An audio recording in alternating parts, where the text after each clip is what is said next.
중에서 소위 유명하다는 손에 드는 영적인 목사님이라고 불리던 사람들 중에서 막판에 망가져서 그렇게 한국교회를 힘들게 하고 성도들에게 상처를 준 그분들은 천당 갑니까? 지옥 갑니까? 이렇게 물어요. 여러분 같으면 그걸 어떻게 대답을 하겠습니까? 굉장히 충격적인 질문일 수 있습니다. 그래서 제가 그에게 이렇게 대답을 했습니다. 그 허물이 드러난 목사님, 하나님이 엄청나게 사랑하는 사람이다.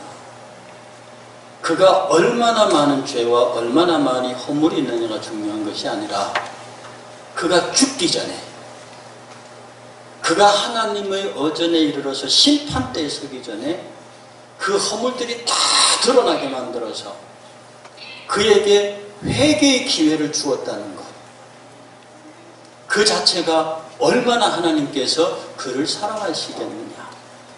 자기가 그 죄의 문제를 가지고 모든 사람들이 자기를 비웃고 너도 그럴 줄 알았다라고 말할 때 그 죄를 부여잡고 하나님과 1대1로 맞붙어서 그 죄의 문제를 해결하고 주의 나라로 간다면 그는 정말로 하나님의 사랑받는 종이 아니겠는가.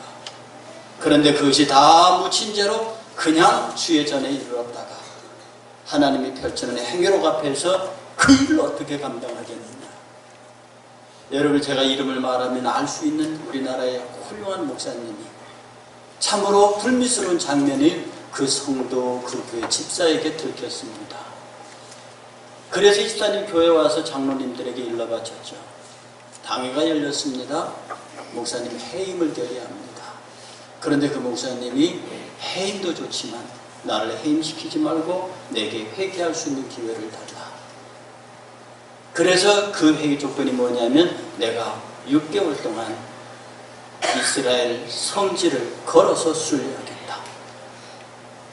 이렇게 나오니까 당회가 그 결정을 겨두고 목사님에게 휴직을 주고 성지 순례를 걸어서 하게 만들었습니다. 그때 내가 저 목사님을 모셔왔으니 내가 책임지겠습니다.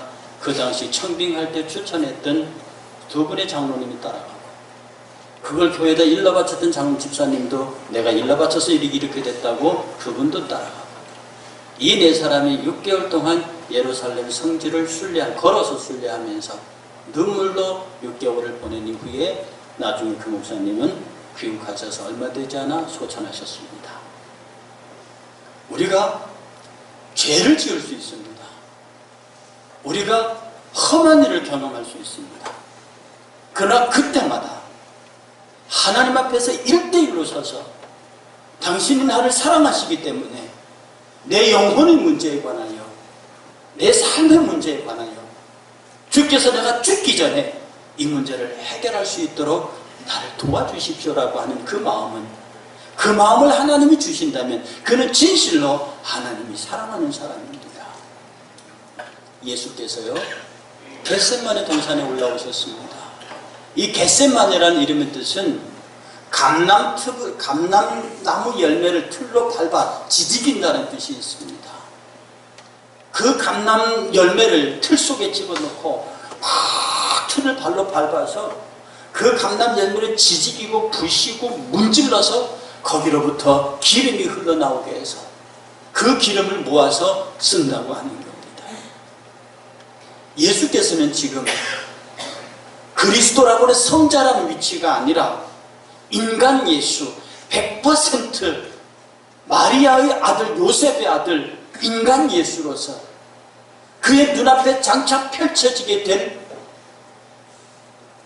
십자가라고 하는 어마어마한 사건을 앞에 놓고 겟세마네 동산에서 하나님과 인간 예수와 하나님 1대1로 대결하는 장면이 바로 오늘 본문의 장면입니다.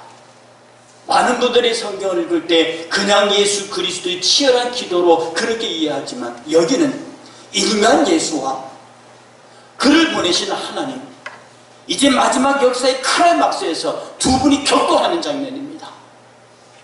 하나님은 예수를 버려야 해요. 하나님은 예수를 돌아볼 수 없습니다.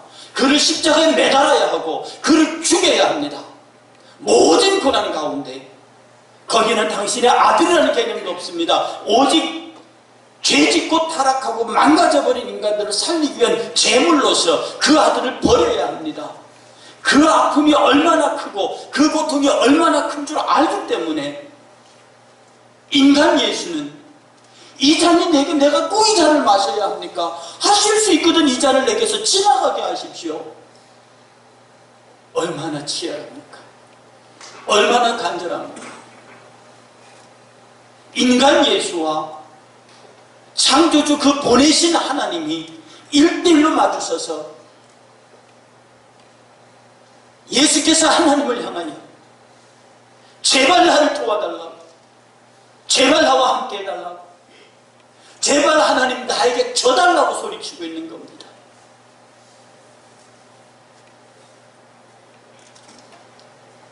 교회 역사 속에는, 성경의 역사 속에는 하나님과 인간이 1대1로 대결했던 장면이 참으로 많이 있습니다. 그 중에 대표적인 것이 모세와 아브라함의 대결입니다. 모세와 하나님의 대결입니다. 40년 동안 왕자였습니다. 말도 잘했습니다. 정치, 군사, 경제에 능했습니다. 전쟁도 장했습니다. 인물도 훌륭했습니다. 그가 쫓겨나서 40년 동안 목자 생활을 하는 바람에 80이 되었을 때는 그는 혀가 굳어서 말을 못하는 사람이 되어버렸습니다. 목자의 일 외에는 아무것도 모르는 무능한 사람이 됐다고요. 더 이상 아무도 그를 중요한 사람으로 여기지 않을 그냥 버려진 들판의 한 목자에 불과했습니다. 그런 하나님을 호렙산에서 부른다고요. 그런 모세를 하나님을 호렙산에서 부른다고요. 가라 모세, 가서 내 백성을 구원해라. 이렇게 모세와 하나님 사이에 대결이 벌어집니다. 나는 못 갑니다. 나는 혀가 굳은 사람이고 나는 40년 동안 목자로서 더 이상 이집트에 대해서는 관심도 없고 나는 그 일을 할 수 없는 사람이라고 버텼을 때 하나님은 그를 향해서 치열하게 공격해 옵니다. 그의 가슴을 계속 두들깁니다. 너는 가야 한다. 내가 네 형 아론을 붙여주겠고 내가 너에게는 기적의 은사의 지팡이를 주겠고 내가 너와 함께했고 너를 돕겠고 끝없이 그를 돌격해 들어갑니다. 견디다 못한 모세가 가기로 결정을 합니다. 모세는 스스로 갈 수 없다고 말했고 이 일을 감당할 수 없다고 했을 때 그를 향해 돌격해 오시는 우리 하나님께서는 그가 친히 그것을 감당할 수 있다고 하는 확신을 주심으로 모세를 이스라엘 민족의 지도자로 세우셨습니다. 이 모세와 대결되는 사람이 하나 있는데 그 사람이 아브라함입니다. 모세는 대들기나 했지요. 아브라함은 아예 말도 없이 따라갑니다. 네 아들 이삭을 모리아산에서 제사 지내라. 예. 어디서 드릴까요? 어떻게 드릴까요? 이러실 수가 있습니까? 저러실 그런 말 한마디 없습니다. 그냥 사흘길을 따라서 모리아산을 향해서 갑니다. 그리고 그를 다짜고짜 모리아산 꼭대기에 올려놓고 서슴없이 그를 향해서 칼을 뽑아듭니다. 얼마나 하나님이 급했으면 아브라함아 아브라함아라고 소리를 지르십니다. 그리고 말씀하시기를 사자가 이르시되 그 아이에게 내 손을 대지 말라. 그에게 아무도 행하지 말라. 내가 내 아들 내 독자까지도 내게 아끼지 아니하시고 내게 주는 줄 아끼지 아니하였으니 내가 이제야 내가 하나님을 경외하는 줄 알았나. 하나님의 사자가 모세를 이 아브라함을 시험해 가는 과정에서 서슴없이 그 아들을 향해서 칼을 빼드는 모습을 보면서 그의 손을 붙잡았던 겁니다. 아브라함과 하나님의 대결의 장면입니다.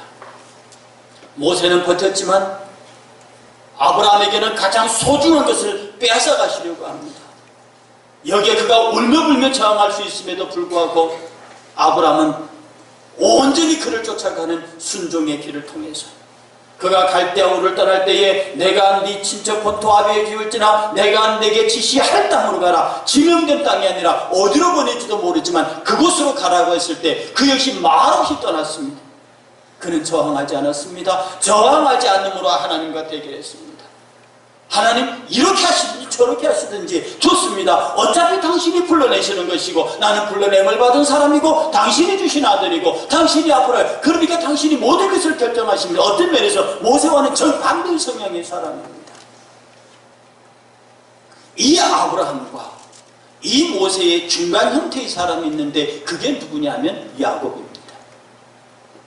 야곱은 지혜로운 사람입니다. 꾀가 많아서 간사하다고 합니다. 철저하게 자기중심적인 사람입니다. 결국은 형을 속였죠. 속일 사람이 아버지를 속였는데 아버지는 앞을 못 보니 그렇다 하더라도 형을 속였다가는 죽을 확률이 높습니다. 감히 형까지 속이고 결국은 어미의 도움을 받아서 삼촌 라반의 집으로 도망을 갑니다. 그러니 도망을 가긴 가는데 앞이 캄캄하단 말이에요. 돌아올 일이 캄캄하고 돌아올 일은 고사하고 삼촌 집에 가서 살아갈 일이 캄캄하고, 그래서 그가 야곱 강가에서 그가 하나님 앞에서 기도합니다. 그가 그 강가에서 뭐라고 말하냐. 하나님, 나로 하여금 무사히 돌아오게 하시면 내가 쌓은 이 돌이 여호와의 성전이 될 것이요, 내가 하나님에게 11조를 드리겠다는 약속을 합니다. 그가 돌아올 때도 삶과 죽음의 상태 앞에서 형에게 죽을 수도 있다는 그런 절박한 상황 속에 또다시 하나님과 대결이 벌어집니다. 이 두 번의 대결을 통해서 그는 야곱이라는 이름을 버리고 이스라엘 이름을 얻습니다. 자기의 원하는 것, 자기의 원하지 않는 것도, 이것이 뒤엉켜서 가장 복잡하게 생애를 살고 있는 야곱이지만, 그렇게 지렁이 같은 야곱이지만 하나님이 그를 사랑할 수밖에 없었던 것은, 야곱은 위기의 순간이 되면, 필요하면 언제든지 하나님과 1대1로 맞설 준비가 되어 있는 사람이었습니다. 그래서 맞서서 그는 하나님을 이겼습니다. 아니, 하나님이 져주셨죠. 오늘 우리는 생애를 살아가면서 수없이 많은 시간 하나님과 1대1로 맞설 시간이 있습니다. 여러분이 하나님과 맞서는 시간이 많으면 많을수록 하나님께서 여러분을 사랑하신다는 증거입니다. 여러분이 하나님과 맞서는 시간이 없으면 하나님 앞에 무릎을 꿇고 도대체 하나님께서 이 일을 통하여 무슨 일을 하시기를 원하시는지, 나를 통하여 이 사건을 통해서 무엇을 하기를 원하시는지 끝없이 하나님에게 묻고 나의 부족을 구하고 나의 허물을 구하고, 내가 감히 일을 할 수 없음도 아니 주께서 다 하시고 나는 그냥 따라가죠. 아니면 내 지혜와 내 생각으로 삶을 살아가다가 곳곳에 부닥쳐서 쓰러지고 외로울 때, 나 혼자 있다고 느낄 때, 그때도 하나님께서 나를 찾아주신다는 사실입니다. 그런데 여러분은 마음이 교만하고 자기 스스로 서기를 즐겨하는 자들은 하나님 앞에 서기를 거부합니다.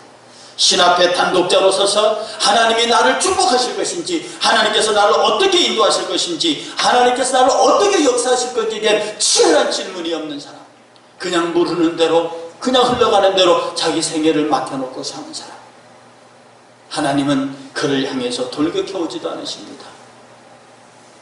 하나님은 모세가 말을 듣지 않을 때는 그를 죽이려고 달려오시기도 하셨습니다.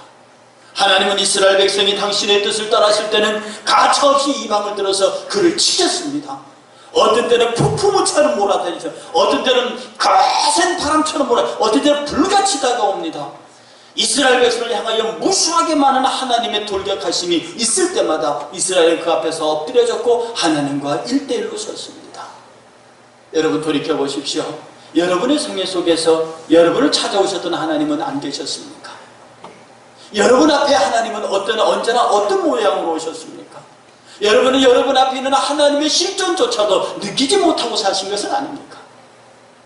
하나님은 늘 여러분 앞에 있습니다. 여러분의 이름을 지명하여 부르시고 나와 이야기하자고 합니다. 나와 담판하자고 말합니다. 일에 관해 나와 끝장을 보자고 말합니다. 그럼에도 여러분은 그 하나님의 모습을 발견하지 못합니다. 오직 여러분의 욕심과 여러분의 의지, 여러분의 성공에 어떤 생각, 여러분의 삶의 목표만을 가지고 나아갑니다. 세상 사람들은 그런 사람을 열심히 산다고 말하는 거거든요. 그러나 열심은 그런 열심이 아닙니다. 여러분이 에밀 졸라가 쓴 나나라는 소설을 혹시 읽어보셨습니까?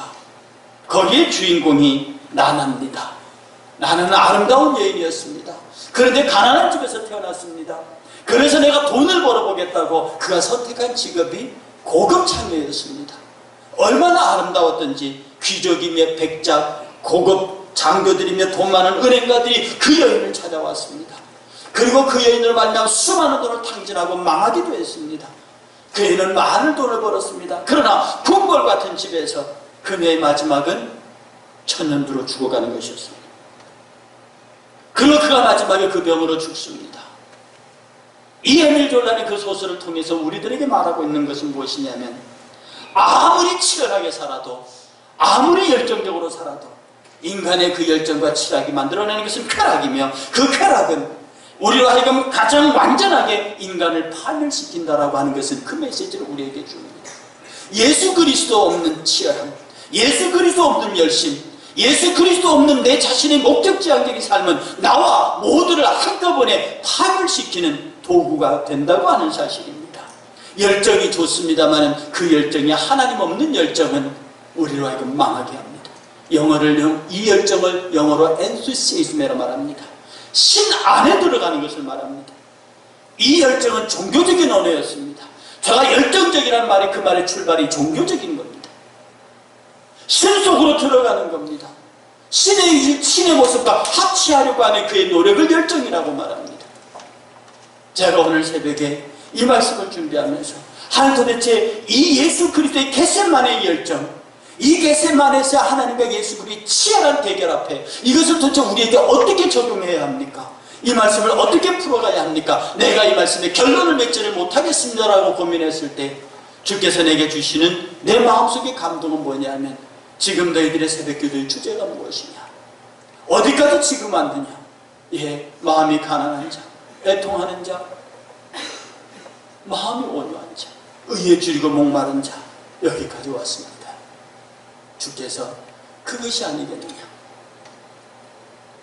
정말로 심령이 가난하면, 하나님이 나를 도와준 주 외에는 나를 도와줄 자가 없다고 하면, 주께서 나를 도와달라고, 오직 주만이 나의 도움이 되시고 주께서 나의 간영적인 가난함을 채워주시지 아니하시면 나는 아무것도 아니라고 말할 그 치열한 도전과 주님에 부딪히시면 주님이 쳐주시지 않겠는가? 우리의 심령이 진실로 가난하냐? 하나님의 도움이 없이는 나는 아무것도 할 수 없다는 고백이 있느냐? 주께서 내 심령의 가난함으로 내가 가난하여 주님밖에 채울 자가 없습니다라고 할 때 그 비로소 우리에게 주어지는 게 천국이다. 마음이 가난한 자에게 천국, 심령이 가난한 자에게 천국이다. 하나님이 심령이 가난한 나에게 줘주실 때에 내가 당신이 도와주지 아니하시면 나는 아무것도 없다고 말할 때 그는 천국이 있다고 말씀하시는 분입니다. 네가 애통하냐?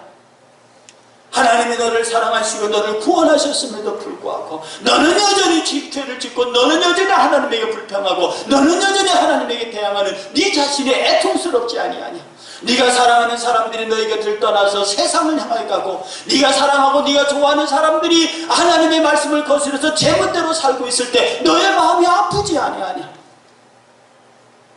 자기 뜻대로 살겠다는 건 강포라고 말합니다. 하나님의 뜻에 의해 살지 아니하고 자기 뜻대로 인간 뜻대로 사는 것을 강포라고 말했습니다. 노아 시대 때 강포 때문에 멸망했습니다. 하나님 내가 강포한 사람입니다. 하나님의 뜻은 이런데 나는 하나님의 뜻을 이룬 줄 알면서도 이렇게 행합니다. 제발 나로 하여금 애통하는 마음을 주십시오. 그리고 우리에게 온유한 마음을 주십시오.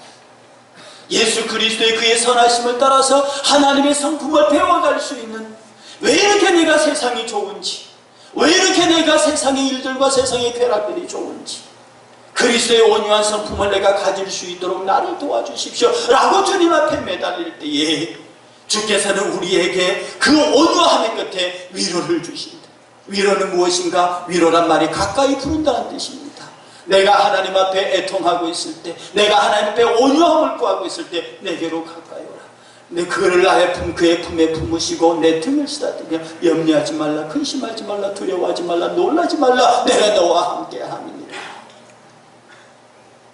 그리고 의에 줄이고 목마른 자, 예수 그리스도에 줄이고 목마른 자, 의는 예수 그리스도입니다. 의는 십자가입니다. 하나님의 선하신 뜻이 행동으로 나타났습니다. 하나님이 세상을 이처럼 사랑하사 독생자를 주셨습니다. 독생자가 하나님의 의입니다. 그의 십자가가 하나님의 의라고요. 나와 여러분들이 그 십자가를 사모합니다. 그 십자가로 말미암아 의를 위하여 줄이고 목마릅니다. 내게 그 십자가의 은혜의 생수가 십자가의 생명의 양식이 내게 가득 차기를 기도합니다. 이것이 우리에게 있고 이것이 가득 차기를 위해서 하나님과 1대1로 부딪힌다. 여러분들은 정말로 여러분의 심령의 가난함과 애통함과 온유함과 의를 의해 줄이고 목마름이 우리에게 있기를 위해서 하나님과 부딪혀야 합니다. 만약 이것이 우리에게 살아 움직이고 이 역사가 이루어진다고 하면 저와 여러분들은 넉넉히 하나님의 역사를 이루어갈 수 있다고 하는 것입니다. 여러분들에게 역사하신 여러분의 믿음의 열정은 내가 신속으로 들어가는 것입니다. 우리는 결코 예수의 뒤를 놓칠 수가 없다는 사실입니다. 그가 그 길을 걸어가고 그가 나의 앞서 가기 때문에 나는 이유불문하고 그 길을 따라간다고 하는 뜻입니다. 엘리야가 엘리사 보고 말합니다. 제발 너는 길갈에 있으라. 제발 너는 여리고에 있으라. 제발 너는 여기에 있으라고 말할 때 내가 여호와 이름과 당신의 영혼을 두고 맹세하는데 나는 당신을 떠나버리지 않겠습니다. 그는 길갈에서 여리고에서 베들까지 끝까지 그를 따라가서 결국 엘리야의 겉옷을 얻음으로 엘리야보다 더 많은 기적을 행하는 엘리사의 삶을 살 수 있었다고 하는 것입니다. 사랑하는 여러분, 우리가 하나님 앞에 서 있을 때마다 여러분 하나님 앞에 무엇을 주십시오. 하나님 내가 무엇을 해야겠습니다. 이런 것이 아니라고 했습니다. 제가 여러분에게 수도 없이 말씀드렸습니다. 우리가 40일 절식하고 금식일내 기도를 하고 이 새벽 특세를 하는 것은 우리 교회를 왕창 부흥시켜 주십시오. 여기에 많은 사람들이 미어 터지게 해주십시오. 그러기 위해서 하는 것이 아니라고 그랬습니다. 우리 자신이 하나님 앞에 1대1로 서는 겁니다. 하나님 내가 먼저 깨어지게 하십시오. 내 안에 나의 고집스러움, 나의 자랑, 내 주장, 내 생각, 내 방법 이런 것들은 깰 자가 없사오니 나와 하나님과 1대1로 서서 야곱이 깨어진 것처럼 아브라함이 깨어진 것처럼 모세가 깨어진 것처럼 내가 모세를 닮았습니까? 내가 아브라함을 닮았습니까? 내가 엘리사를 닮았습니까? 내가 야곱을 닮았습니까? 무엇이든지 간에 하나님과 1대1로 붙어서 다 깨어져 나가고 다 씻겨져 나가고 다 하나님의 은혜 가운데 다 새롭게 회복되어져서 하나님이 우리를 우리의 찬양을 받으시는 기뻐하는 존재가 되시는 그때까지 우리를 끊임없이 우리 자신을 하나님 앞으로 내던져야 한다는 사실입니다. 어떤 교회 목사님이 서로 청빙대 갔는데요, 첫 설교를 하셨습니다. 너무 설교를 잘하셨습니다. 그래서 많은 성도들이 정말 우리 목사님 잘 모셔왔다고 생각했습니다. 그런데 그 다음 주 설교에 똑같은 설교를 하십니다. 똑같은 설교를 하십니다. 성도들이 순간 당황했습니다. 아, 목사님이 실수하셨나 보다. 지난주에 저거 하셨는 줄 모르고. 그래서 은혜로 받았습니다. 다음 셋째 주 설교인데 또 그 설교를 하십니다. 성도들이 진짜 이게 무슨 일이냐, 이것은 실수가 아니시다, 이건 의도가 있으시는 것이다. 어쨌든 세 번째 설교를 받았습니다. 그 다음 주 네 번째 설교에 똑같은 본문에 똑같은 설교를 하십니다. 아예 세 번, 네 번째 하시니까 외워서 똑같이 합니다. 성도들이 이거 진짜 잘못 모셔왔다, 이건 보통 문제가 아니다. 다섯 번째 설교도 또 그 설교를 하십니다.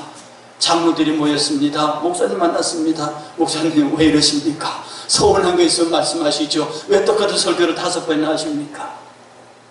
그랬더니 목사님이 고개를 숙였다가 장로님 한 사람 한 사람 보면서, 장로님들, 내가 그렇게 설교했으면 성도들이 변해야지요. 그렇게 설교했으면 알아들어야지요. 그렇게 설교했으면 내가 설교한 대로 살아야지요. 내가 100편의 설교를 100번 잘하면 뭐합니까? 내 한 편의 설교를 듣고 그 성도들이 그 삶으로 변하지 않는 것을, 내가 다음 설교의 진도를 나갈 이유가 뭐 있습니까? 내가 여러분의 귀를 즐겁게 하는 목사입니까? 나는 교양 강사가 아닙니다. 나는 신앙 강사가 아닙니다. 나는 여러분의 영혼을 책임진 사람인데, 내 말씀과 내 전하는 이 하나님의 말씀을 따라서 여러분의 삶이 보여지고 여러분의 삶이 변화되는 것이 내 눈에 보이면 나는 다음 설교로 넘어갈 것입니다. 여기선 목사는 그럴 배짱은 없습니다. 저는 그럴 배짱은 없습니다. 그러나 나는 그분의 배짱을 담고 싶습니다. 여러분의 하나님의 말씀 앞에 1대1로 부딪혀서 그 말씀 앞에 여러분이 깨어질 때까지, 얼마나 예수 그리스도가 그 십자가의 고통이 힘들었으면 아버지 이 잔님에게서 지나갈 수 없겠습니까? 두 번째 말씀하시기를, 내가 이 잔을 마셔야만 한다면 마시게 하십시오. 그가 마지막으로 얼마나 간절했든지 입 땀방울이 핏방울이 떴다고 그랬습니다. 여러분, 진땀이라는 거 아시죠? 사람이 죽을 때 흘리는 땀입니다. 저승사자가 와서 이제 가자 그러면 안 가! 그러고 못 죽겠다고 돼지울에 둥그러도 이승이 났다고 버틸 때 그 죽음의 사자하고 내가 안 가겠다고 잡아 당기느라고 흘리는 땀이 진땀이랍니다. 저는 그 진땀을 만져봤습니다. 이렇게 만지면 끈적끈적해요. 예수 그들 영접하지 아니고 끝까지 버티다가 자기 눈에 죽음의 사자가 보이니까 그 사자와 친경이 하는 장면을 내가 보고 느낍니다. 그의 땀에서 얼굴에 쏟아지는 땀이 그야말로 땀인데 만지면 찐득찐득합니다. 우리 주님의 땀이 피로 바뀌는 것은 이 진땀을 넣으면서 있는 겁니다. 차라리 그렇게 죽어버리면 낫겠는데 그 죽음이 아니라 머리부터 발끝까지 오장육부가 완전히 와해되는 십자가, 그 모진 모임, 그것을 바로 앞에 남겨놓고 겟세마네 동산에서 이 잔을 내가 마시지 않으면 안 되냐고 인간 예수가 하나님 앞에 치열하게 대들고 있는 장면입니다. 여러분, 그날이 수요일입니다. 왜 교회가 수요일날 예배드린 줄 압니까? 수요일날 겟세마네 동산에서 주님이 기도하시고 그날 저녁에 잡히셔서 목요일과 금요일에 빌라도 법정 앞에 섰다가 하루는 헤롯에 끌려갔다가 하루는 빌라도에게 갔다가 그렇게 해서 금요일 저녁에 운명하셔서 금요일 저녁에 운명하시고 토요일 온전히 무덤에 계시다가 주일날 아침 안식 후 첫째 날 제8일째 부활하셨습니다. 우리가 수요일 저녁에 그렇게 치열하게 목숨을 걸고 기도하던 예수 그리스도, 우리가 그 믿음의 후손들입니다. 정말 여러분들 인생에 단 한 번만이라도 하나님과 진지하게 1대1로 한번 싸워보십시오. 그 싸움에서 여러분이 정말 진지하게 하나님 앞에 나아가서 하나님과 1대1로 대결한다면 우리 사랑의 하나님은 반드시 줘주실 것이고 여러분이 가히 감당할 수 없는 은혜와 복으로 여러분의 인생을 채우실 것입니다. 이 위대한 승리가 있으시기를 그 하나님이 주시는 하나님이 줘주시는 은혜와 축복 가운데 늘 함께 하시기를 주의 이름으로 간절히 축복합니다. 기도합니다. 거룩하신 하나님, 우리를 도와주시옵소서.